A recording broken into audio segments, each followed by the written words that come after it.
The cameras fade in on chaos. Backstage lights flash red. Security rushes past. And somewhere beyond the noise, you can hear Rasheeda shouting, "Don't play with me, Yandy, not tonight."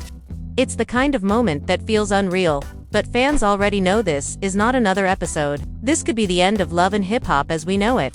It all started hours before the reunion taping. Producers were calling it the biggest crossover event in LHH history, bringing Atlanta and New York cast members under one roof for the first time in years. But what was meant to be a victory celebration turned into something far darker. Crew members whispered about secret texts, missing contracts, and one major betrayal that had everyone's nerves on edge. By the time filming began, the tension was thick enough to cut through. Rasheeda walked in first, polished, unbothered, or so she wanted it to seem.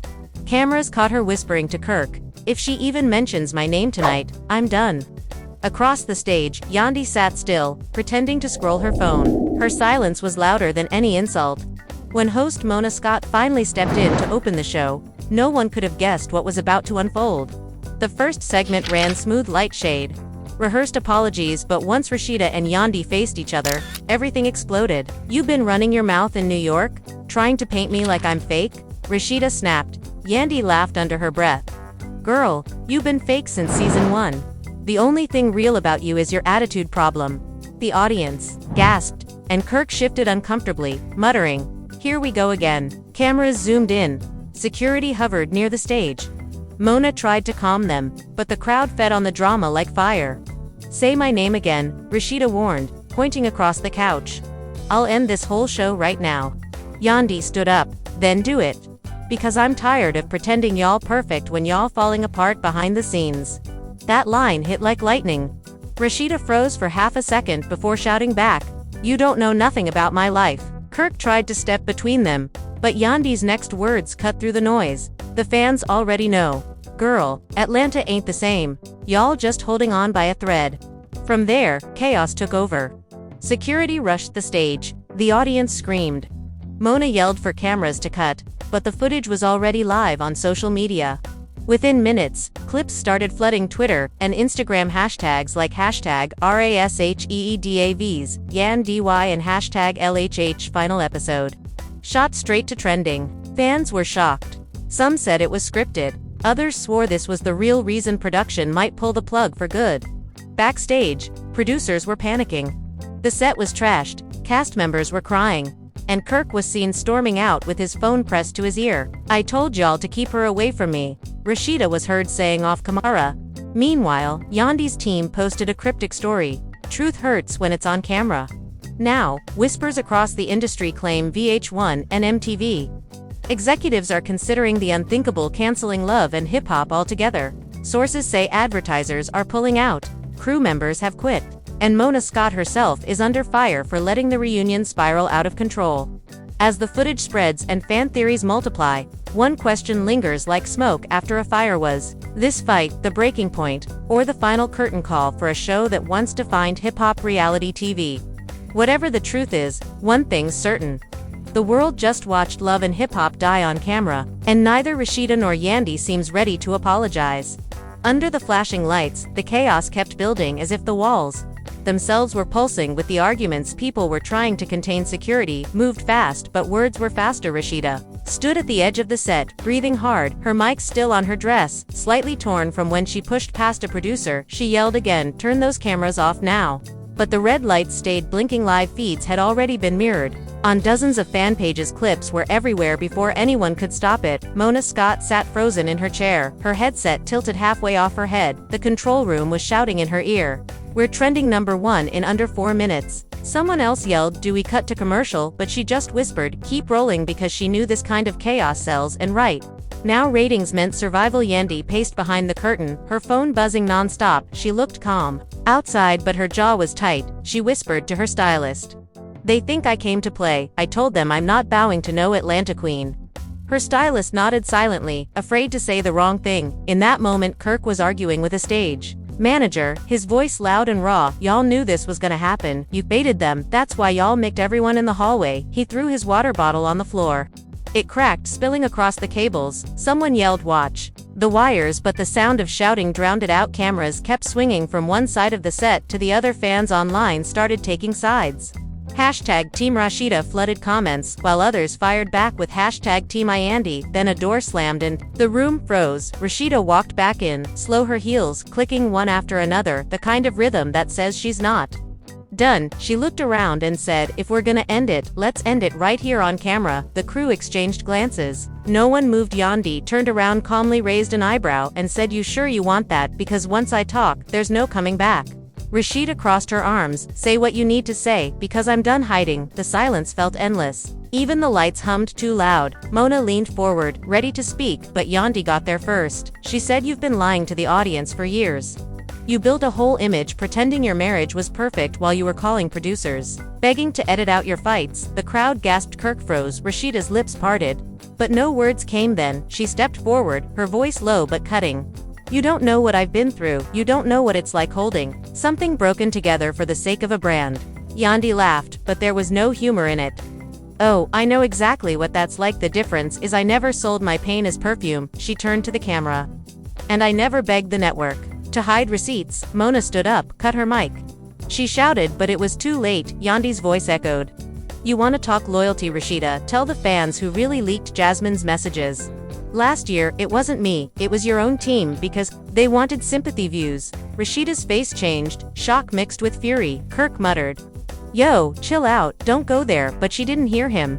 "That's a lie. You trying to play me on my own set," Yandy snapped. "Oh, it's your set now, right? Because you think Atlanta runs everything. You think your storyline built this show, but guess what? The network already told me next season they cutting half of y'all out." That line landed like thunder. Everyone turned to Mona, who froze, her eyes wide. The crowd started murmuring, "Is that true? Is the show ending?" The tension shifted from personal to professional. Suddenly every cast member realized their contracts, their fame, their storyline could vanish overnight. Mona stepped forward, trying to control the narrative. "No decisions have been made, we're just restructuring."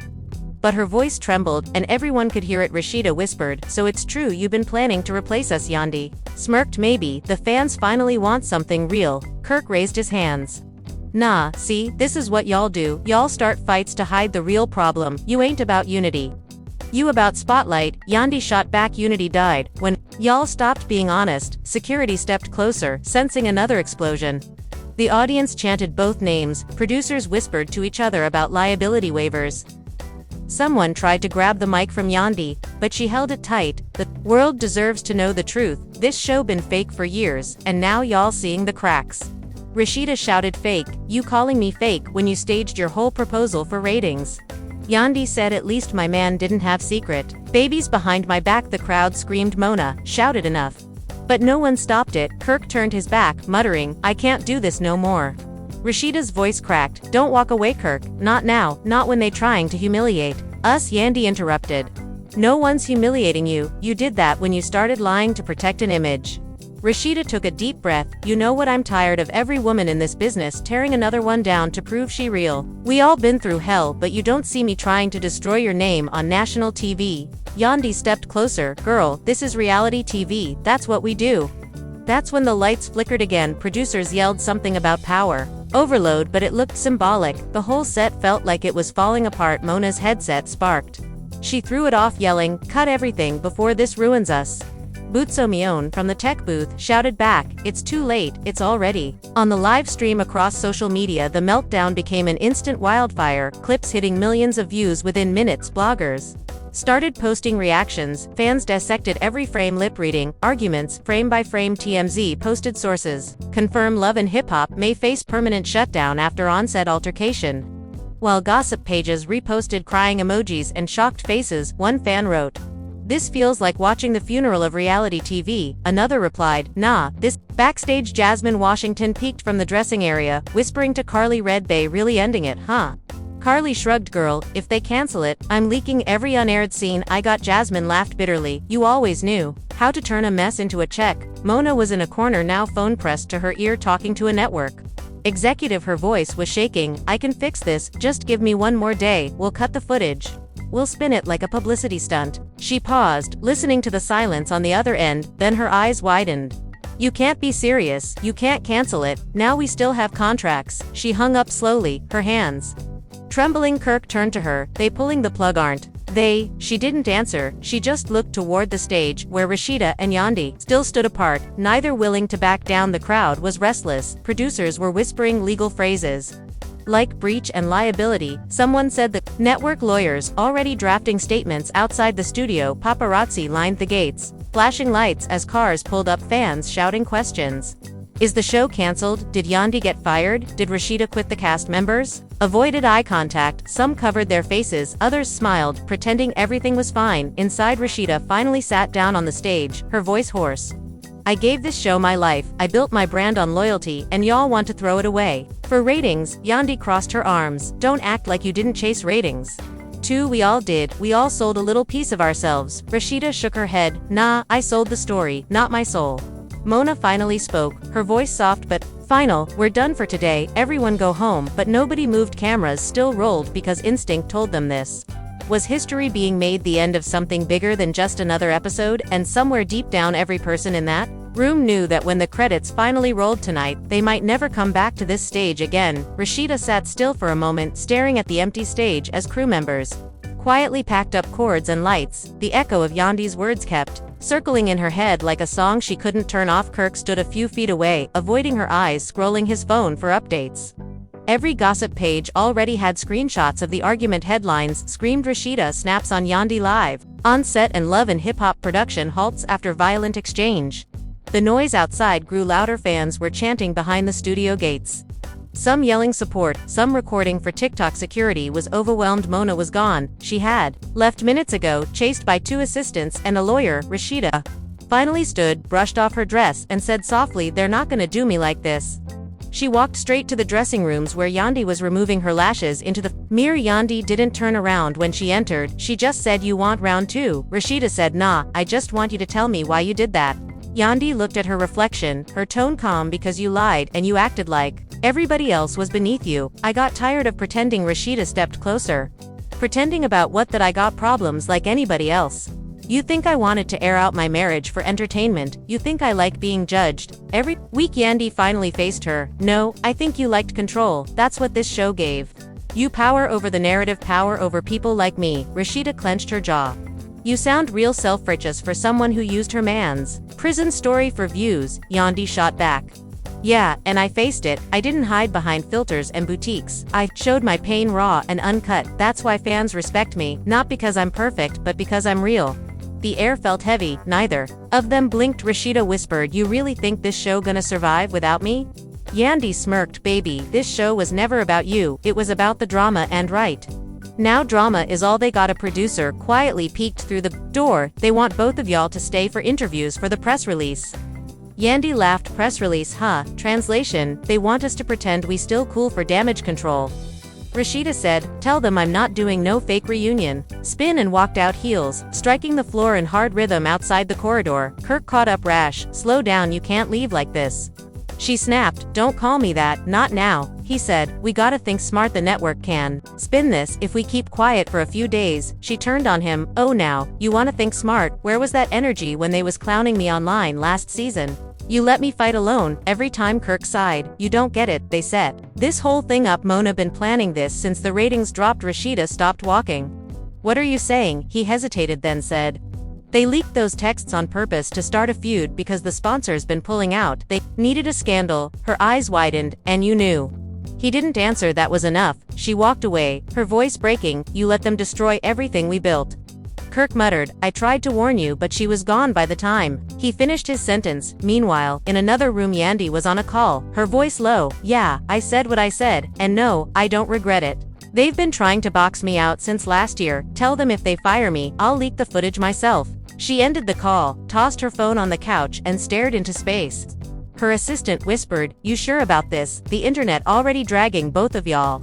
Yandy replied, "Let them drag me. I'd rather be hated for telling the truth than loved for being fake." In the parking lot, journalists were camped outside, flashing lights from every direction. When Rasheeda finally came out wearing her oversized coat, fans screamed her name, microphones shoved toward her face. "Is Love and Hip Hop canceled? Did Yandy get fired? Are you quitting the show?" She didn't answer. She just said, "You'll see the truth soon enough," and got into her car. Back inside, Kirk was arguing with Mona over the phone. "You can't just cancel the whole franchise over one fight. You know how many people depend on this money." Mona's voice came through cold. It's bigger than a fight, Kirk. We got executives calling it toxic culture. They saying it's time to move on. We might relaunch under a different name. New cast, new direction, Kirk shouted. So you just gonna erase a decade of history because two women told the truth? Mona snapped back. No, I'm saving the company from lawsuits. Y'all made this personal on live TV. You think advertisers want to see blood on couches? He hung up, throwing his phone on the floor, frustrated and powerless as news spread faster than anyone could react. Twitter was on fire, Instagram Reels were dissecting every facial expression, TikTok edits played dramatic music behind Yandy's speech, fans were divided, some posting old clips of Rasheeda crying, others tagging Yandy with Queen of Realness comments. The show had never been this viral, but it felt like the wrong kind of fame. Hours later, Rasheeda pulled up to her house, silence filled the space. She dropped her purse on the couch, turned off her phone and sat there staring at the TV playing reruns of older seasons, her younger self on screen, smiling with Kirk laughing at some staged dinner. She whispered, look at her, she thought it would last forever. Tears welled up, she covered her face saying, how did we let this get so ugly? Her phone buzzed again, a message from an unknown number. You don't know the full story, call me before you go public. She hesitated, staring at the text, but curiosity won. She called the number, a deep voice answered. I warned Mona, but she didn't listen. The show been bleeding money for months. That fight just gave them a reason to pull the plug. She asked, who is this? The voice replied, someone who used to work for the network. Just know they already planning a documentary about what happened tonight. They calling it The Fall of Love and Hip Hop. Her heart sank. A documentary? You serious? The voice said they got leaked footage. Yandy mic was never cut. They caught everything, even what she said after cameras stopped rolling. Rasheeda whispered. What did she say? The voice paused. She said, I told y'all I'd burn it down before I let them silence me. The call ended, leaving her frozen, staring into nothing.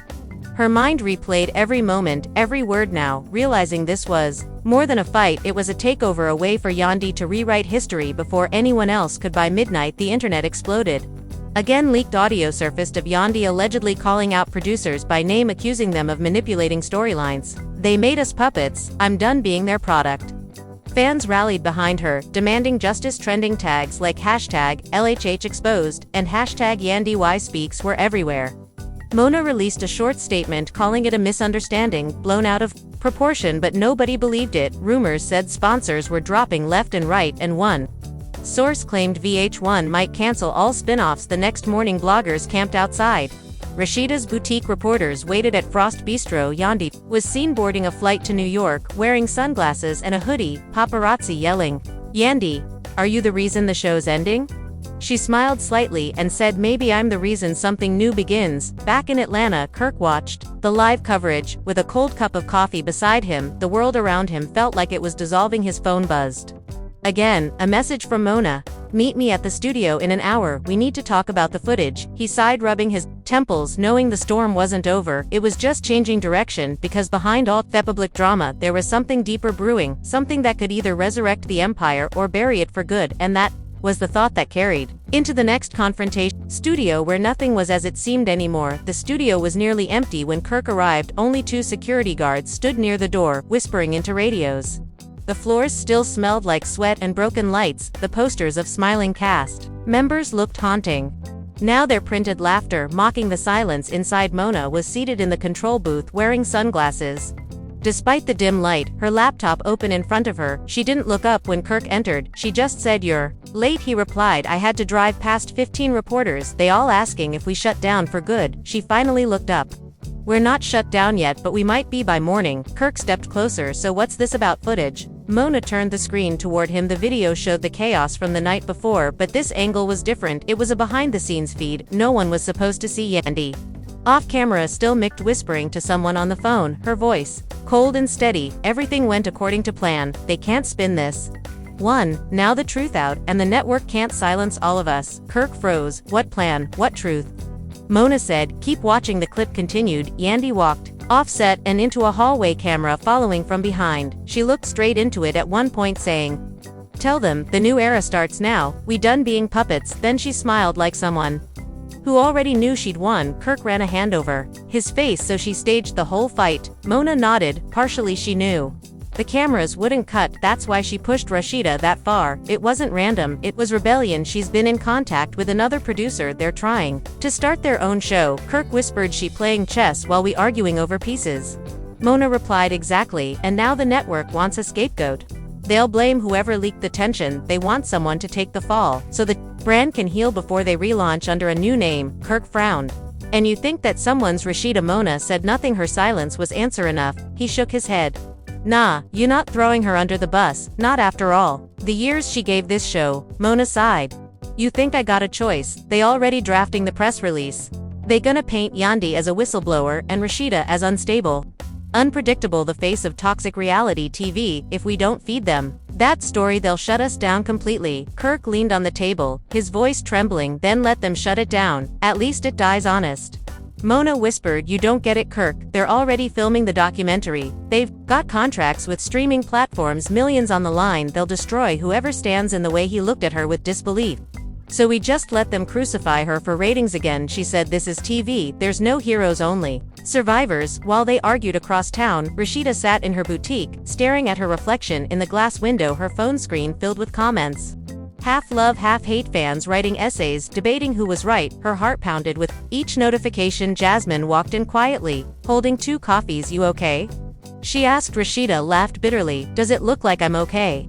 They turning me into the villain of a show I built from the ground up. Jasmine sat across. They always need a villain, it's the only way to make heroes shine. Rasheeda looked up. You sound like Mona. Jasmine shrugged. I learned from her. She taught me that pain sells better than peace. Rasheeda sighed. I can't let them win like this, not when they lying about what really happened. Jasmine leaned forward. Then don't let them, you still got fans. You still got your voice, go live, tell your truth before they do. Rasheeda hesitated and looked desperate. No, they'll twist it again. They'll call me bitter. Jasmine said they'll call you whatever makes them money, so say something that costs them instead.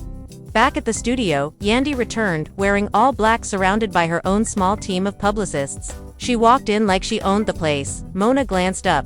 You shouldn't be here, Yandy smiled. Oh, I think I should, since you used my face to build your empire. Kirk glared at her. You planned all this, didn't you? You wanted the chaos. Yandy shrugged. Chaos brings clarity, people finally seeing what this show really is, manipulation wrapped in makeup and lighting. Mona said, you used us, Yandy. You used everyone to make yourself look like the savior. Yandy stepped closer. No, I just stopped pretending. Her publicist handed Mona a legal notice. Cease and desist. We're protecting Yandy's likeness from being used in any future edits without approval. Mona tore the paper in half. You think a letter scares me? Yandy smirked. It's not fear, it's leverage. The footage belongs to me, under union Clause 17, you broke that when you broadcasted my private conversation. Mona's face drained. How did you know about that clause? Yandy replied. You forget I started as a manager. I read every contract before I signed it. The room filled with tension. Kirk whispered. So this was business all along? Yandy looked at him. Business and truth. They built a machine that fed off our lives. Now I'm shutting it down before it eats anyone else. Mona slammed her hand on the desk. You're killing everything we built. You're destroying careers. Yandy's eyes flashed. No, you did that when you turned black women's pain into primetime entertainment. The words cut deep. Even Kirk looked away. Mona whispered. And you think they'll treat you better when you start your own show? You think those executives care about your truth? They just need a new puppet with a different name. Yandy smiled faintly. Then I'll be the puppet master. Outside, reporters were already tweeting. Insider confirms Yandy Smith signs secret deal for new reality series exposing love and hip-hop. Headlines spread faster than fact. Crew members started quitting midday. Group chats filled with leaked screenshots. Contracts, clauses, threats. Rasheeda's name trended again. This time tied to phrases like unstable behavior on set. She saw it all, sitting alone, scrolling in disbelief, whispering, they rewriting me in real time. By evening, Kirk returned home, exhausted. He found Rasheeda packing boxes. What are you doing? He asked. She said, closing the boutique, at least for now, maybe for good. I'm tired. Kirk, tired of fighting ghosts. He sat beside her. You don't gotta give up, we can fight this together, we can show them proof. She turned to him. Proof don't matter when they already picked their narrative. They don't want truth, they want spectacle, he said. Then give them a better one. Tell your story before they do. Rasheeda looked at him through tears. The only story they care about is downfall. They'll never show the parts where I kept everyone together. Kirk took her hands. Then make your own platform. We don't need them no more. She stayed silent, thinking as her phone buzzed again. This time a message from an unknown account, meet me at Frost Bistro midnight, I got something you need to see. She showed Kirk, he said probably a setup. But she replied, or it's the only way to end this. Midnight came, quiet streets, wet from light rain, she entered the dark. Bistro lights flickering faintly in the distance, a man in a hoodie sat near the back. She approached cautiously, you the one who texted me? He nodded, sliding a flash drive across the table. This got the raw footage unedited, it shows who really started the fight and who leaked the story to the press. You, release this, the world will know the truth. She stared at the drive, why help me? He smiled sadly, because I was one of the editors they fired last week, I got nothing to lose. Before she could ask more, he stood up and walked out, leaving her alone with the evidence. The rain outside grew heavier, thunder rumbling over the city, as she whispered to herself. If they want real, I'll give them real. Back at the studio, Mona watched the clock tick toward midnight. Her phone rang. It was a network exec. Have you seen Rasheeda's post? She's teasing a video drop tonight. Something called Truth Files. If that footage leaks, we're done, legally done.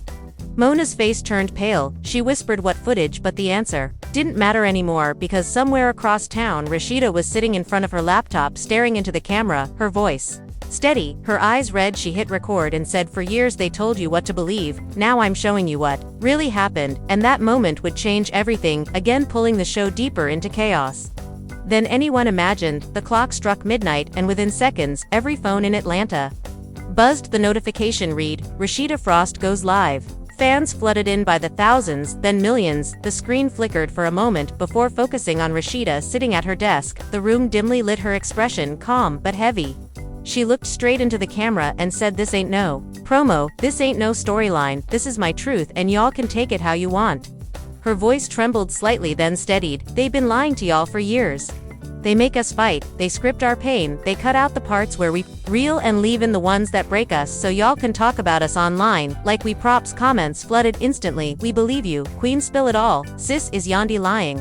Rasheeda nodded slowly as if she could feel their energy. Yeah, I said her name, cause she made it personal, she wanted this smoke, so let me show you where it started. She plugged in the flash drive, clicked play, and the video filled the screen, split into clips unseen by the public. I showed producers whispering in a back room days before the reunion, one of them saying, if we push Rasheeda and Yandy into the same segment, it'll explode. We need studio where nothing was as it seemed anymore. The studio was nearly empty when Kirk arrived. Only 2 security guards stood near the door, whispering into radios. The floors still smelled like sweat and broken lights. The posters of smiling cast members looked haunting. Now their printed laughter mocking the silence inside. Mona was seated in the control booth wearing sunglasses. Despite the dim light, her laptop open in front of her, she didn't look up when Kirk entered. She just said, you're late, he replied. I had to drive past 15 reporters, they all asking if we shut down for good. She finally looked up. We're not shut down yet, but we might be by morning. Kirk stepped closer. So what's this about footage? Mona turned the screen toward him. The video showed the chaos from the night before, but this angle was different. It was a behind-the-scenes feed. No one was supposed to see Yandy. Off camera, still micked, whispering to someone on the phone, her voice cold and steady. Everything went according to plan. They can't spin this. Now the truth out, and the network can't silence all of us. Kirk froze. What plan? What truth? Mona said, keep watching. The clip continued. Yandy walked off set and into a hallway, camera following from behind. She looked straight into it at one point, saying, tell them, the new era starts now, we done being puppets. Then she smiled like someone who already knew she'd won. Kirk ran a hand over his face. So she staged the whole fight? Mona nodded. Partially she knew the cameras wouldn't cut, that's why she pushed Rasheeda that far. It wasn't random, it was rebellion. She's been in contact with another producer, they're trying to start their own show. Kirk whispered, she playing chess while we arguing over pieces? Mona replied, exactly, and now the network wants a scapegoat. They'll blame whoever leaked the tension, they want someone to take the fall, so the brand can heal before they relaunch under a new name. Kirk frowned. And you think that someone's Rasheeda? Mona said nothing. Her silence was answer enough. He shook his head. Nah, you not throwing her under the bus, not after all the years she gave this show. Mona sighed. You think I got a choice? They already drafting the press release. They gonna paint Yandy as a whistleblower and Rasheeda as unstable, unpredictable, the face of toxic reality TV. If we don't feed them that story, they'll shut us down completely. Kirk leaned on the table, his voice trembling. Then let them shut it down, at least it dies honest. Mona whispered, "You don't get it, Kirk. They're already filming the documentary. They've got contracts with streaming platforms, millions on the line. They'll destroy whoever stands in the way." He looked at her with disbelief. "So we just let them crucify her for ratings again," she said. "This is TV, there's no heroes, only survivors." While they argued across town, Rasheeda sat in her boutique, staring at her reflection in the glass window, her phone screen filled with comments. Half love, half hate, fans writing essays, debating who was right. Her heart pounded with each notification. Jasmine walked in quietly, holding 2 coffees. "You okay?" she asked. Rasheeda laughed bitterly. "Does it look like I'm okay? They turning me into the villain of a show I built from the ground up." Jasmine sat across. "They always need a villain. It's the only way to make heroes shine." Rasheeda looked up. "You sound like Mona." Jasmine shrugged. "I learned from her. She taught me that pain sells better than peace." Rasheeda sighed. "I can't let them win like this, not when they lying about what really happened." Jasmine leaned forward. "Then don't let them. You still got fans. You still got your voice. Go live. Tell your truth before they do." Rasheeda hesitated and looked desperate. "No, they'll twist it again. They'll call me bitter." Jasmine said, "They'll call you whatever makes them money, so say something that costs them instead." Back at the studio, Yandy returned, wearing all black, surrounded by her own small team of publicists. She walked in like she owned the place. Mona glanced up. "You shouldn't be here," Yandy smiled. "Oh, I think I should, since you used my face to build your empire." Kirk glared at her. "You planned all this, didn't you? You wanted the chaos." Yandy shrugged. "Chaos brings clarity. People finally seeing what this show really is: manipulation wrapped in makeup and lighting." Mona said, "You used us, Yandy. You used everyone to make yourself look like the savior." Yandy stepped closer. "No, I just stopped pretending." Her publicist handed Mona a legal notice. "Cease and desist. We're protecting Yandy's likeness from being used in any future edits without approval." Mona tore the paper in half. "You think a letter scares me?" Yandy smirked. "It's not fear, it's leverage. The footage belongs to me, under union Clause 17, you broke that when you broadcasted my private conversation." Mona's face drained. "How did you know about that clause?" Yandy replied. "You forget I started as a manager. I read every contract before I signed it." The room filled with tension. Kirk whispered, "So this was business all along?" Yandy looked at him. "Business and truth. They built a machine that fed off our lives. Now I'm shutting it down before it eats anyone else." Mona slammed her hand on the desk. "You're killing everything we built. You're destroying careers." Yandy's eyes flashed. "No, you did that when you turned black women's pain into primetime entertainment." The words cut deep. Even Kirk looked away. Mona whispered, "And you think they'll treat you better when you start your own show? You think those executives care about your truth? They just need a new puppet with a different name." Yandy smiled faintly. "Then I'll be the puppet master." Outside, reporters were already tweeting. Insider confirms Yandy Smith signed secret deal for new reality series exposing love and hip-hop. Headlines spread faster than fact. Crew members started quitting midday. Group chats filled with leaked screenshots. Contracts, clauses, threats. Rasheeda's name trended again, this time tied to phrases like unstable behavior on set. She saw it all, sitting alone, scrolling in disbelief, whispering, "They rewriting me in real time." By evening, Kirk returned home, exhausted. He found Rasheeda packing boxes. "What are you doing?" he asked. She said, "Closing the boutique, at least for now, maybe for good." "I'm tired." Kirk, tired of fighting ghosts. He sat beside her. "You don't gotta give up. We can fight this together. We can show them proof." She turned to him. "Proof don't matter when they already picked their narrative. They don't want truth, they want spectacle," he said. "Then give them a better one. Tell your story before they do." Rasheeda looked at him through tears. "The only story they care about is downfall. They'll never show the parts where I kept everyone together." Kirk took her hands. "Then make your own platform. We don't need them no more." She stayed silent, thinking as her phone buzzed again. This time a message from an unknown account. "Meet me at Frost Bistro midnight. I got something you need to see." She showed Kirk. He said, "Probably a setup." But she replied, "Or it's the only way to end this." Midnight came. Quiet streets, wet from light rain. She entered the dark bistro, lights flickering faintly in the distance. A man in a hoodie sat near the back. She approached cautiously. "You the one who texted me?" He nodded, sliding a flash drive across the table. "This got the raw footage unedited. It shows who really started the fight and who leaked the story to the press. You release this, the world will know the truth." She stared at the drive. "Why help me?" He smiled sadly. "Because I was one of the editors they fired last week. I got nothing to lose." Before she could ask more, he stood up and walked out, leaving her alone with the evidence. The rain outside grew heavier, thunder rumbling over the city, as she whispered to herself, "If they want real, I'll give them real." Back at the studio, Mona watched the clock tick toward midnight her phone rang. It was a network exec. Have you seen Rasheeda's post? She's teasing a video drop tonight. Something called Truth Files. If that footage leaks, we're done, legally done. Mona's face turned pale. She whispered what footage, but the answer didn't matter anymore because somewhere across town Rasheeda was sitting in front of her laptop staring into the camera, her voice steady, her eyes red. She hit record and said, "For years they told you what to believe, now I'm showing you what really happened," and that moment would change everything, again pulling the show deeper into chaos than anyone imagined. The clock struck midnight, and within seconds, every phone in Atlanta buzzed the notification read, "Rasheeda Frost goes live."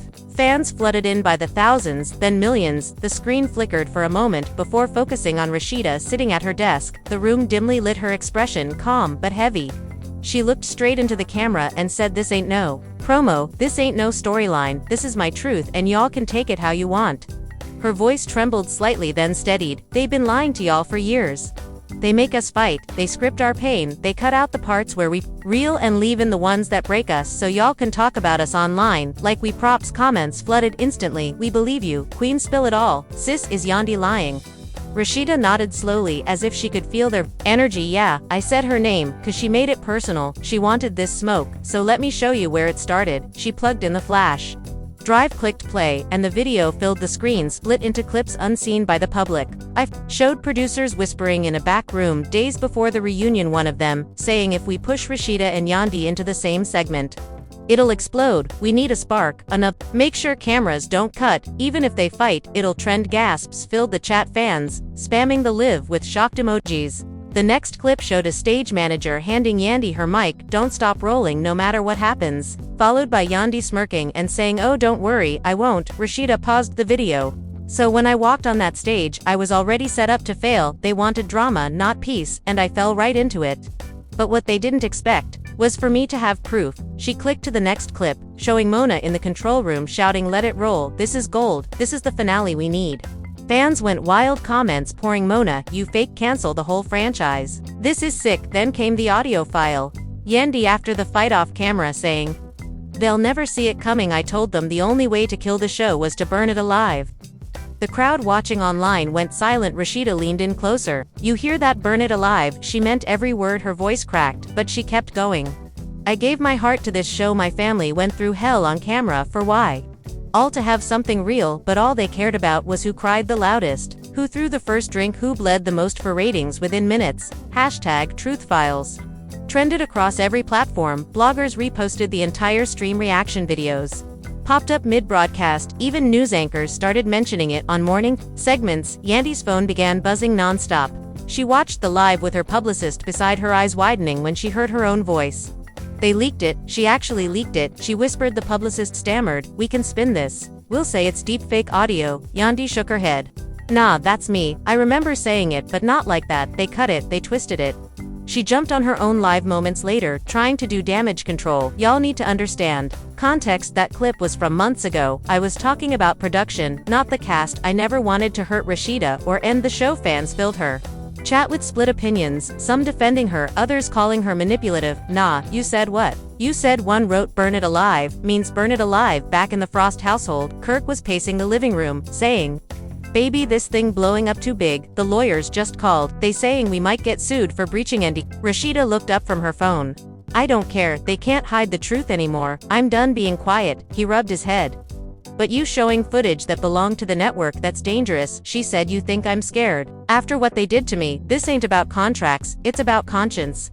Mona sat in her office, phone glued to her ear, shouting at an assistant, "Take it down off YouTube. Now I don't care how many copies there are, shut it down." But the assistant whispered, "It's too late, Mona. There's mirrors everywhere. Twitter, Instagram, Facebook, even TikTok users re-uploaded already. It's gone global." Mona slammed the desk. "This can't be happening. My whole career can't end over one fight." Her voice dropped low. "They gonna make me the villain next, watch. They always do." Hours later, news networks began covering the fallout. One anchor read headlines, "Live, Love and Hip Hop Collapse. Fans demand accountability after leaked footage exposes manipulation." Another said, "Executives under investigation for unethical reality TV practices." The scandal spiraled beyond entertainment. becoming a conversation about exploitation in media while the cast members, scattered like pieces of a broken mirror. Yandy's team scheduled a press conference, but only a handful of outlets showed up. She took the mic, her voice unsteady. I admit I said some things I shouldn't have, but I never wanted to end what we built. I just wanted it to change. We all been used, me included. A reporter asked, so you confirmed the clip was real? She sighed. Yeah, it was real, but it wasn't the whole truth. Reporters shouted questions. She stepped back, whispering, they'll never understand. Meanwhile, Rasheeda's live hit 10 million views within 24 hours. People outside Frost Bistro held candles, calling it the death of reality TV. As we knew it, others blasted speakers playing the leaked audio, chanting, we want truth, not scripts. Kirk tried calming her. You turned into a symbol, now this bigger than the show. She looked at him. I didn't ask to be a symbol. I just wanted to be seen right for once. By evening, rumors spread that major sponsors pulled out officially. VH1 suspended all future filming. The network released a short statement. Due to recent events, the Love and Hip Hop franchise is under review. We are committed to transparency moving forward. Fans read it as a quiet confirmation of death. Mona sat in her office staring at the message on her screen, the glow lighting her tired face. She whispered, so this is how it ends. But it didn't end. It transformed. The next day, a new account appeared online calling itself Reality Reborn, posting cryptic clips from unseen cameras with captions like, you saw the lie, now see the truth. Rasheeda saw the post and frowned. This ain't from me. Kirk said so. Who's posting it then? At that same moment, Yandy's phone buzzed with a message from an unknown number. You thought you burned it, but the fire just started. She froze, her breath caught. What does that even mean? Her publicist asked, but she didn't answer. Because far from Atlanta, in a Los Angeles editing room, someone was piecing together hours of unused footage, smiling to themselves as headlines screamed across the country. This time, it wasn't VH1, it wasn't Mona, it wasn't the cast, it was a rival network quietly building a new series using everything that just happened, calling it The Fall and Rise of Hip Hop Queens. And in that single act, the story refused to die, it only shifted form, feeding once again on betrayal, ambition, and the endless hunger for spectacle that no scandal could ever truly kill. By the time the sun rose over Atlanta, the entire entertainment world was on fire. Social media couldn't stop talking. Every blog, podcast, and gossip site dissected every second of the Truth Files footage. The streets outside Frost Bistro turned into a stage. Fans waving signs reading justice for Rasheeda, others screaming Yandy was right. Drones hovered over her house, paparazzi lined her driveway. Kirk stayed inside pacing, muttering, this ain't a scandal no more, this a movement. The TV blared in the background, showing a news panel debating if Love and Hip Hop should ever return. One guest said this show defined an era, but maybe it's time to end the toxicity. Another argued, nah, this show gave black women power, visibility, they just scared of that now.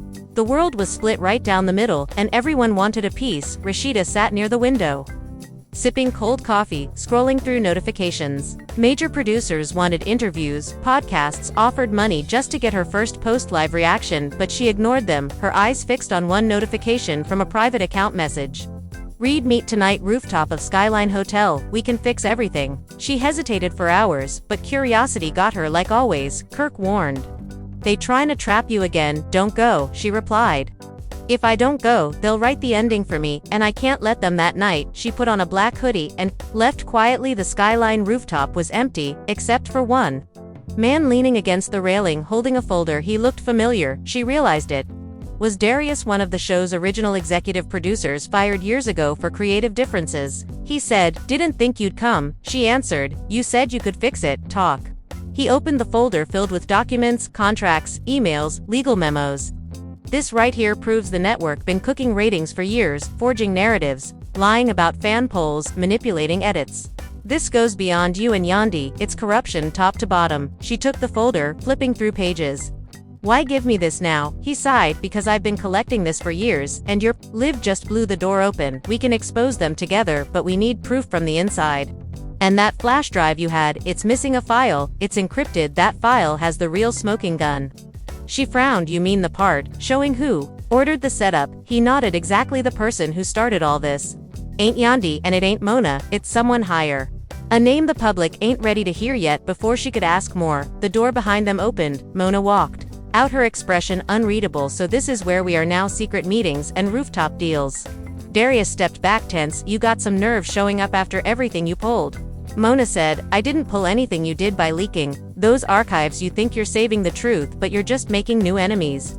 You don't know who's funding this mess. Rasheeda snapped, funding what? Mona looked her in the eyes.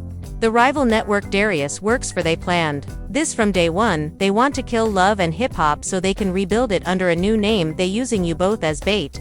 The wind howled across the rooftop. Darius said, "Don't listen to her, she's lying." Mona smirked. "Am I tell her about the contract clause number 9? You forgot to mention." Darius froze. Rasheeda's eyes narrowed. "What clause?" Mona replied, "That says anyone who participates in leaking unreleased footage forfeits royalties forever, including you. He's setting you up, Rasheeda. He just needs you to go public one more time so they can take your rights and walk away clean."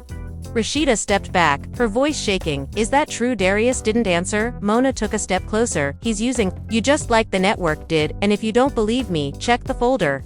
Page 32, she flipped it open, and there it was, his signature at the bottom of a clause granting full ownership of leaked material to a company named Arcade Studios. Her heart sank. "So you've been filming this whole time?" Mona, her hands trembled, plugging it into her laptop. The video played Mona sitting in what looked like a hotel room, her tone tired, defeated. "If you're watching this, it means the show finally broke me. I built something powerful and poisonous. I used people I loved, and I told myself it was art, but it was greed. I'm sorry for what I did to all of you. I tried to stop them, but the machine's too big. Maybe one day they'll make something real again." Rasheeda watched silently, tears slipping down her face. Kirk entered the room, saw her crying, asked what happened. She handed him the flash drive. She apologized too late, but she finally did. He nodded quietly. "So what now?" She said, "Maybe forgiveness, maybe silence, maybe just moving on." She looked out the window at the sunset. The show died, but maybe that's the only way we get to live. Across the world, Yandy's Y-Files became a sensation, landing her deals, speaking tours, documentaries. She mentioned Rasheeda, often with respect, sometimes regret. Fans hoped for reconciliation. Eventually, one night during a charity gala, they met again, face-to-face, cameras everywhere, tension heavy. They stared for a long time, then Yandy extended her hand. "No scripts, no cameras, just peace." Rasheeda smiled faintly and shook it. "No lies either." The flashes went off, the crowd cheered, the internet exploded, calling it the moment that healed hip-hop TV. And maybe for the first time it wasn't a performance, maybe it was real to women who started a fire, learning finally how to walk through smoke without burning again, because though love and hip-hop might have died, the legacy lived in the lessons, in the scars, and in the quiet truth that sometimes endings are the only way to start over. A few months passed before anyone said the words love and hip-hop out loud again. It became almost like a ghost, something everyone knew existed but nobody wanted to mention, yet it was everywhere, in echoes, the phrases, the edits, the tone. Every new show that popped up carried its shadow on social media. People still argued over it like it was yesterday. Fans made playlists called the soundtrack of drama. Memes kept the legends alive. One fan even printed shirts that said "I survived the reunion" and sold them out in a day. Atlanta moved on, but never really healed. Rasheeda spent her mornings quietly running her boutique, her evenings writing in a notebook she never showed anyone. Kirk joked that it was her secret diary, but she called it unfinished business. She'd fill pages with memories, names of cast members she missed, moments she wished she could rewrite. She didn't post much anymore. Her social pages were calm compared to the whirlwind of the past year. Sometimes she'd get tagged in clips of rebirth and shake her head at the dramatization. One night she wrote, "They turned my breakdown into entertainment. But maybe that's how history always works, the loudest version wins." Then one afternoon, while she was closing up shop, a black car pulled up outside. A woman stepped out wearing sunglasses and a beige coat. It was Yandy. Again, this time no entourage, no cameras, just her, and a quiet tension between them. Rasheeda crossed her arms. "You here for business, or peace?" Yandy smiled faintly. "Peace first, maybe business later." Rasheeda sighed. "Then talk." Yandy stepped closer. "They called me to consult for the next project they're planning. To reboot everything under a new title, Legacy and Lies, and they want us both back, but behind the scenes, not in front of the camera." Rasheeda raised an eyebrow. "They really that bold?" Yandy nodded. "They said they need authentic voices too. Keep it grounded without the chaos. This time they think people want redemption stories now, not scandals." Rasheeda laughed dryly. "They always think they know what people want until ratings drop again, then they'll want blood." Yandy replied, "Maybe, but if they gonna tell our stories again, I'd rather be in the room making sure they tell them right." Rasheeda looked out the window for a long moment. "You trust them again?" Yandy said. "No, I trust myself more this time. I'm not letting anyone use my pain without paying me properly for it." Rasheeda smirked. "Now that sounds like growth." Yandy smiled. So what you say, we take the meeting together, show them what real producers look like for a moment. Rasheeda didn't answer, then she said softly, I'll think about it, but I'm not walking into another circus unless I own the tent. Yandy nodded, understanding perfectly. Fair enough. She turned to leave, but stopped halfway. Despite everything, I never hated you, I just hated what they made us become. Rasheeda's tone softened. Same here, maybe we both forgot we were real people once. They exchanged a quiet nod of closure, not forgiveness, not yet, but peace enough to breathe. Again that night, Rasheeda went home and sat outside under the porch light, watching the city glow. Her phone buzzed. A new message from Mona's old assistant. You were right there, planning something huge. Call me if you want in. She smiled faintly. Typing back, maybe this time I'll write the ending myself. Months later, the headlines read, Rasheeda Frost and Yandy Smith executive produce new docuseries, titled Reclaiming Reality, premiering next spring. Fans flooded the comments with excitement and disbelief. They back together. Finally, something real. This the comeback we've been waiting for. The trailer dropped weeks later, showing the two of them sitting side by side against a black backdrop, no makeup, no filters. Rasheeda saying, we told the stories they wrote for us, now we telling our own. And Yandy adding, no scripts, just truth. The premiere night arrived, the city buzzed again, the red carpet outside the theater filled with flashes. Familiar faces from old seasons appeared, hugging each other like survivors of a war. Inside, when the lights dimmed, the crowd went silent.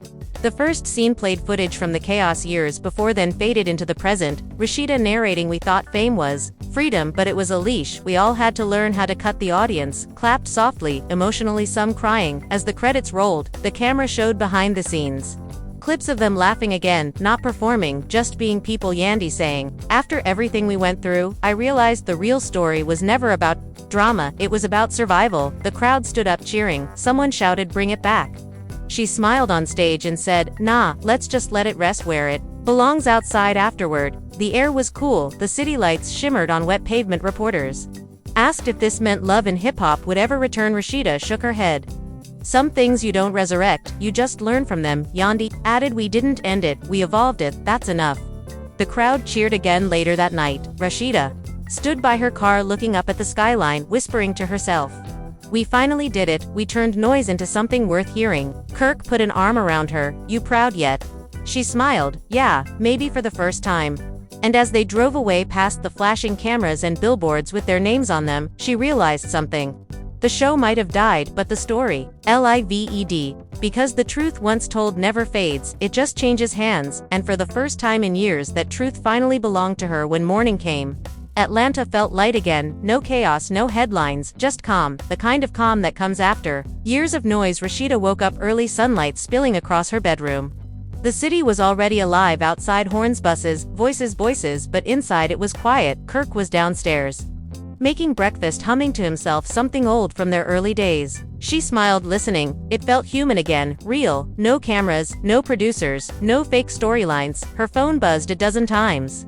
She ignored it until one message caught her eye. A fan page tagged her with a clip from Reclaiming Reality, already viral, 10 million views in one night. Fans crying in comments saying this was healing, this was what we needed. No drama, just truth. She scrolled through, reading every message until tears blurred her eyes. She whispered, they finally see me. Downstairs, Kirk called, breakfast gonna get cold, girl. She wiped her face and laughed. You still can't cook eggs right, he shouted back. Still better than your grits. They both laughed. It was the kind of laughter that didn't need an audience anymore, just them, a moment, ordinary and sacred. A few hours later, she arrived at the studio for interviews.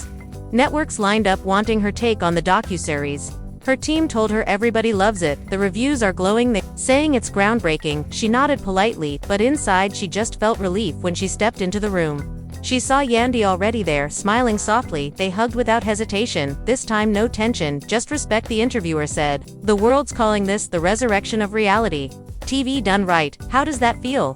Yandy answered first, it feels overdue. We've seen too much of black women being reduced to chaos. And we wanted to show the truth behind the strength. Rasheeda added, we didn't make this for ratings, we made it for peace, for closure, for legacy. The interviewer asked, so if someone offered to reboot Love and Hip Hop tomorrow, would you do it? Rasheeda shook her head, smiling, no, because we already filmed the real ending, and it wasn't a fight, it was growth. After the interview, they walked outside the studio together, fans waiting behind barriers. cheering. Some crying. One shouted, "Thank you for teaching us that healing can." Trend to Rasheeda waved, smiling wide for the first time without a trace of armor. She said, "We all just learning how to love again without breaking each other." Later that evening, she sat alone on her boutique rooftop, the city lights glittering, the air warm. She thought about all the faces that came and went: Jasmine, Kay, Michelle, Carly, even Mona. Everyone played a part in building the storm that became a phenomenon. She whispered their names softly like a prayer, not out of bitterness but gratitude, because every piece of pain had built something stronger. Inside her, her phone buzzed again, this time a call from Mona's assistant. "We wanted to let you know Mona's doing better. She saw the docuseries. She said to tell you thank you for forgiving her, even if you never said it out loud." Rasheeda looked out at the skyline, smiling faintly. "Tell her she was part of the story. To every story needs a beginning." Across town, Yandy recorded a final vlog for the Y-Files. She spoke straight into the camera. "People always asked if I regret anything. I don't regret the fight or the fallout. I regret forgetting that we were more than ratings. I learned that power without peace don't mean anything. So if you watching this, remember, your story ain't defined by who edits it, it's defined by who owns it." She smiled softly. "We own ours now." Months rolled into a year. Reclaiming Reality went on to win awards, headlines reading "To Women Redefine the Meaning of Reality Television." Both Rasheeda and Yandy accepted the trophy together, their speech simple. "We turned pain into purpose. Thank you for believing in something honest." The crowd stood clapping long after the music tried to play them off. After the ceremony, they stood backstage. Yandy said, "We did it." Rasheeda smiled. "Yeah, we did more than they ever thought we could." Yandy looked at her. "So what's next?" Rasheeda looked thoughtful. "Maybe something quiet, maybe something new, maybe a love story this time, one that doesn't need fixing." They laughed, both understanding what that meant. No more chaos, no more setups, just life. As they left the building, a reporter shouted, "One last question. What would you say to fans who missed the old days, the fights, the mess, the madness?" Rasheeda turned, smiling under the flashing lights. "Tell them the show might have died, but the love never did." And with that, she walked into the night, her heels tapping softly against the pavement, every sound echoing like a heartbeat of something reborn. Not a franchise, not a scandal, but a truth reclaimed, the kind that lives forever in memory, where the cameras finally stop rolling and the people behind them finally start living again. The following spring brought something no one expected. Peace was trending again, instead of feuds and leaked audios the internet was sharing. Clips of Rasheeda's speeches about resilience and Yandy's mentoring sessions for young women influencers were quoting them instead of mocking them. Old castmates started reaching out privately, Erica, Kay, Michelle, Mimi, even Carly, sending messages like, "You made us proud," and maybe it all had to fall apart for this to happen. The industry was changing because of the chaos.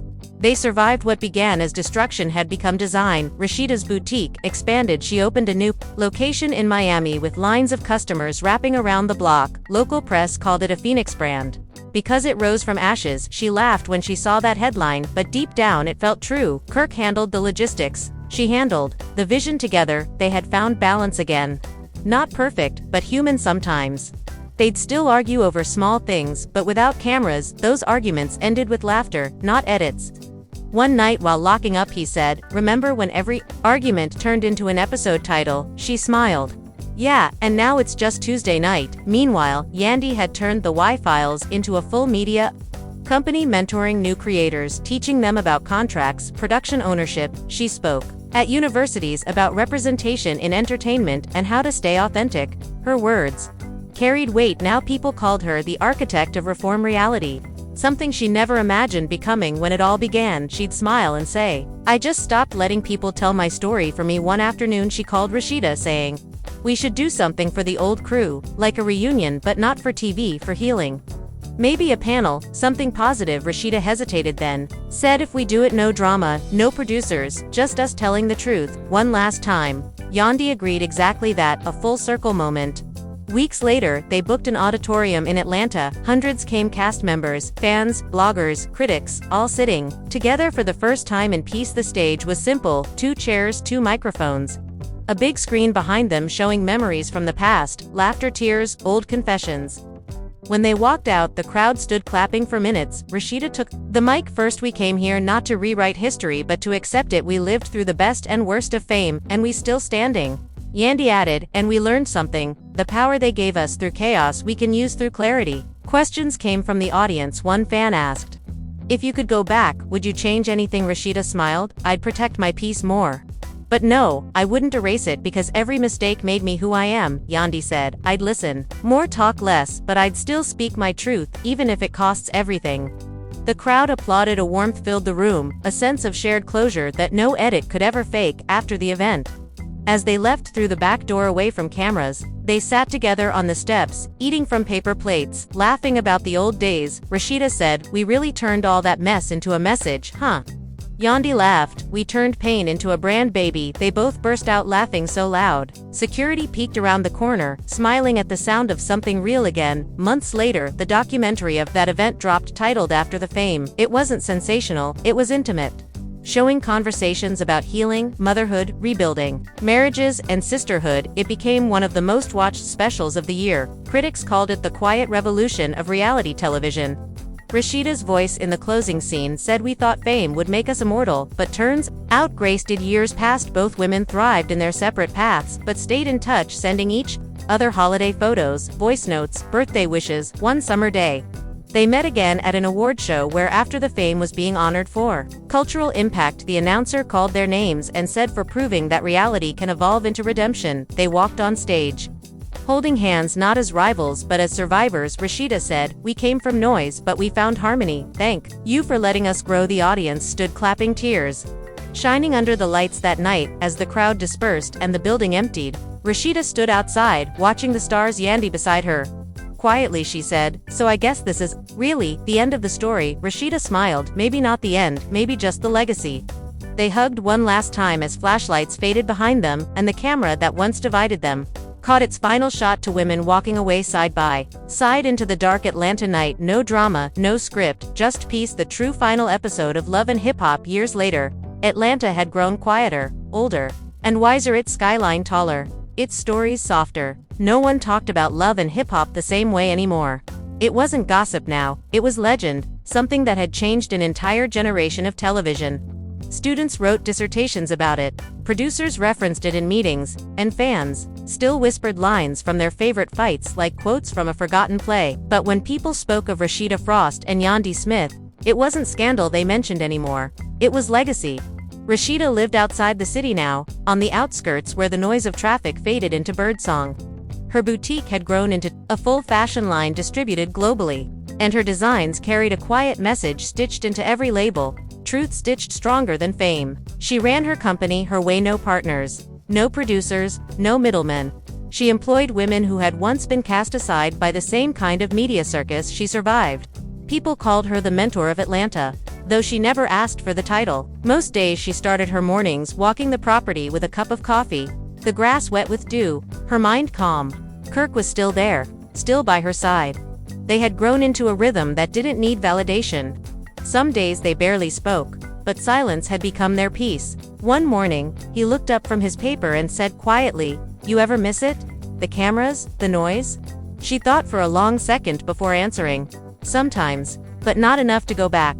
He smiled and nodded, both understanding the weight in that answer. In New York, Yandy had built something different, a foundation that trained young women of color in media ownership. She taught them about negotiation, contracts, and storytelling. She'd turned every bruise of her past into armor for someone else's future. Her office walls were lined with photos from her earlier years, a timeline of transformation. Whenever people asked how she stayed so strong, she'd laugh lightly and say, "Because I already survived the worst version of myself on camera." They still talked sometimes. Long phone calls late at night, full of laughter and memory. No drama. No bitterness. Just two women who'd fought, burned, rebuilt, and grown up in front of the world. Every conversation ended the same way. "We really made it out, haha," followed by a quiet, "Yeah, we really did." On the 10th anniversary of Reclaiming Reality, a network executive reached out to both of them with an idea. A reunion special, not a reboot, but a reflection. Interviews, unseen footage, letters from fans.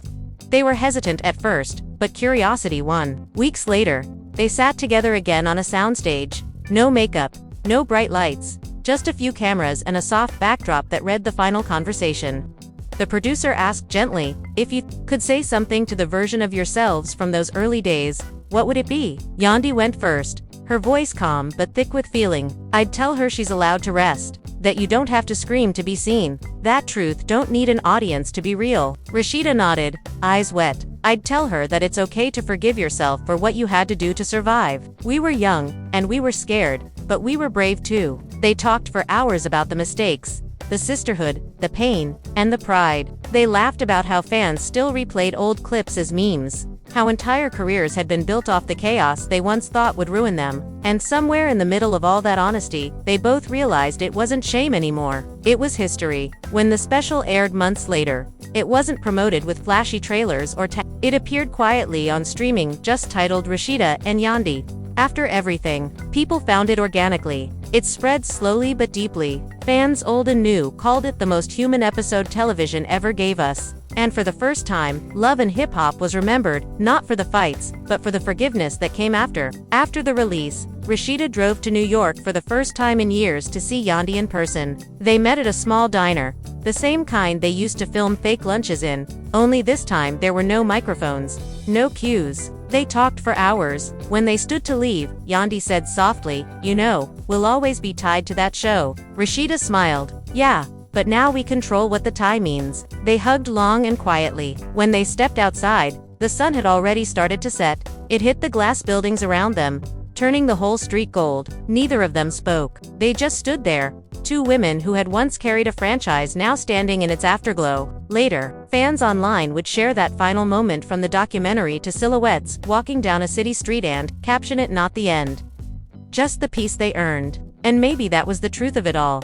Love and hip-hop didn't die. It transformed. It lived on in every woman who watched them, every artist who refused to be edited, every creator who demanded to own their own story. It lived in them too, in Rasheeda's calm mornings, in Yandy's classrooms, in forgiveness, in legacy, in love that outlasted the noise. That was the real final episode. No drama, no betrayal, no cliffhanger. Just two women finally free from the script. Years passed quietly after that final documentary, the one the fans called After Everything. Atlanta changed again. The skyline grew brighter, the streets busier, but the pulse of the city, its rhythm of hustle, ambition, survival still carried echoes of the women who had once ruled its reality screens. People still said their names. Not in gossip, not in scandal, but in gratitude. Rasheeda's brand had become more than fashion. It was culture now. Her boutique stretched from Atlanta to Los Angeles to London. Her line sponsored scholarships for young women studying design. Every season she hosted workshops teaching girls how to own their craft,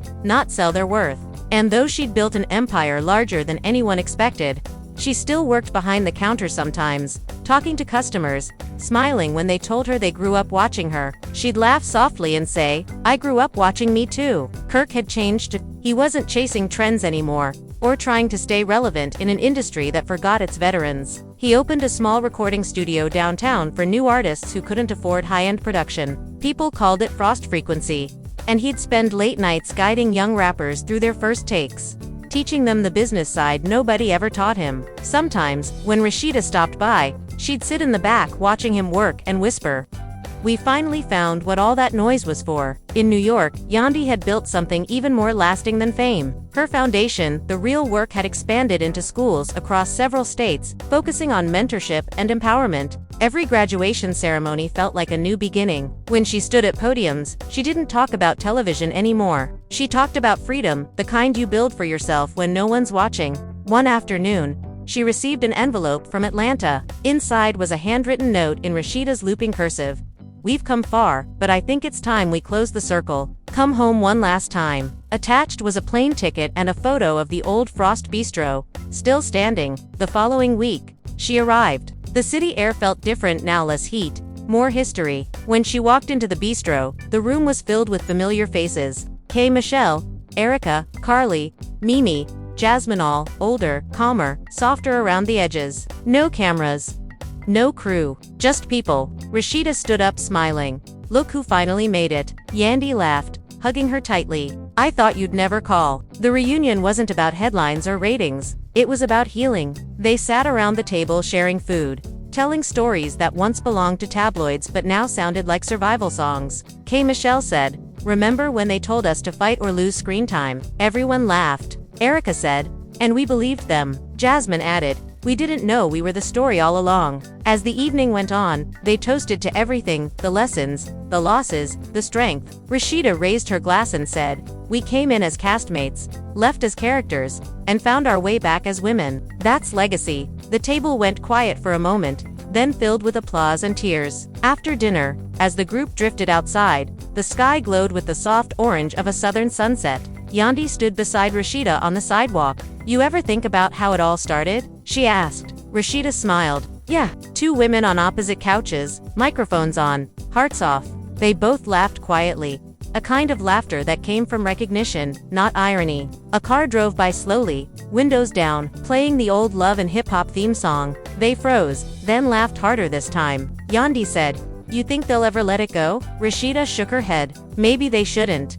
It's part of history now." A few weeks later, footage from that dinner surfaced online but not leaked, not stolen. It was released intentionally, beautifully edited, showing nothing dramatic, nothing loud, just warmth, forgiveness, and joy. Fans cried watching it. They called it the true finale, and even the network stayed silent out of respect. Time moved forward again. Everyone went back to their lives. One by one, the old cast faded from the headlines and into peace. Years later, a plaque was unveiled downtown, a bronze engraving that read, "To the women who turned pain into power and taught the world that reality is what you make it." Beneath it, names carved in metal: Rasheeda, Yandy, Erica, K. Michelle, Jasmine, Carly, Mimi, and others who carried the torch. People gathered for the unveiling. The crowd was full of laughter, phones recording, children running around unaware of what history meant. Rasheeda stood before the plaque, fingers brushing over her own name. Kirk put an arm around her shoulder, whispering,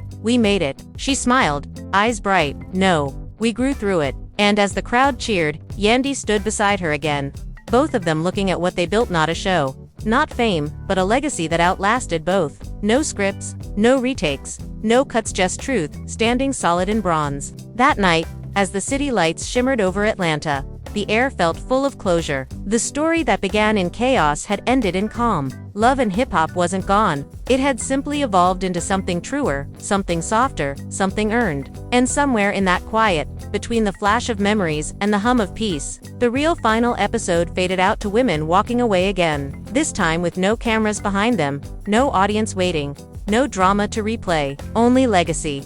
Only love. Listen, if you've made it this far, if you've lived through the highs, the fights, the tears, the laughter, and the noise, then you already know what this moment means. This isn't just the end of a show or the last line of a script, it's a reflection of every single fan.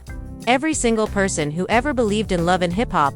You've watched these stories grow, twist, crash, and rebuild. You've stayed when the cameras cut, you've argued in the comments, you've defended your favorites, you've made this world what it became. And now, as the screen fades, we want you to decide what comes next. Because truthfully, Love and Hip-Hop was never just a show, was a mirror. It showed ambition, survival, heartbreak, mistakes, and redemption. It showed the parts of fame people don't talk about. It showed women standing tall, even when everything around them tried to make them small. It showed family, loyalty, betrayal, and forgiveness. It showed life, raw and imperfect. And you were there for every frame, every argument, every apology. Without you, the story would have been half told. So now, we want you to be part of what's next. Go to the comments right now and tell us what Love and Hip-Hop meant to you. Tell us which moment stayed with you the most, the ones that made you angry, the ones that made you cry, the ones that made you believe again. Tell us which cast member inspired you to change something in your own life.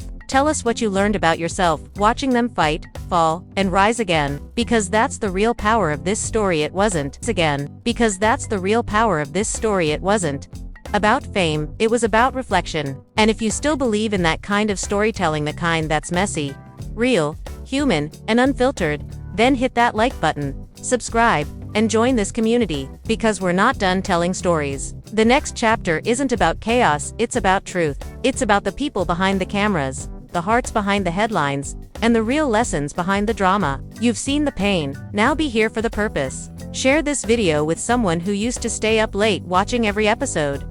Someone who quoted their favorite fights. Someone who still remembers the soundtrack by heart. Share it with your friends, your sisters, your cousins, your circle, the ones who know that this show wasn't just entertainment, it was emotion. And when you share it, tag your favorite cast member. Let them know they made an impact. This isn't about nostalgia, it's about acknowledgement. And if you ever found yourself saying it's just TV, remember these were people learning in public, living through mistakes so we could all understand the cost of being seen. They built careers from chaos and then turned that chaos into calm. That's what legacy really looks like. It's not about how many seasons you had, or how many arguments trended, it's about how you evolve when the cameras stop rolling. We want you to comment right now and tell us what you think real reality should look like. Should it be honesty? Should it be healing? Should it be growth? Maybe it's all of that together. Maybe it's this moment right here where we stop judging and start understanding. Maybe that's the next era we create together. So don't just watch, participate. Your opinion matters here. If you believe stories like this should keep being told, hit subscribe, because the truth is, every view, every comment, every share keeps this legacy alive. We built something bigger than a franchise. We built a movement. From Atlanta to New York to Hollywood and beyond, love and hip-hop created a language. Everyone spoke the language of survival. Now, it's up to you to carry that forward. And if you've ever been told you're too loud, too emotional, too dramatic, too much, remember this. That energy built empires. That voice built legends. Don't dim it for anyone. Tell your story, your way. That's what Rasheeda did. That's what Yandy did. That's what every woman on that stage did when the world wanted silence. This isn't goodbye, it's a thank you. Thank you for watching, for caring, for arguing, for defending, for growing with us. Thank you for giving these stories power. Thank you for making this community more than viewers. You made it family. And families fight, cry, fall apart, and come back stronger. That's what this journey has been. So, as the music fades, as the credits roll, don't turn away. Stay connected, follow, comment, and keep the conversation alive. Tell us what you want next. Documentaries, behind the scenes, more truth, less filters. Your feedback builds the next chapter. This channel isn't just about what was, it's about what isn't. You're part of it now. Because even if love and hip-hop ends, the heartbeat it started doesn't. It's in every creative chasing their dream. It's in every woman turning pain into purpose. It's in every fan who believed that reality could mean something deeper. And if you're still here, still watching, still believing, then you're proof the story never really ended. So take a breath, hit that subscribe button, drop a comment, share your truth. And remember the message behind all of this. We fall, we fight, we rebuild, and we rise. That's not just TV, that's life.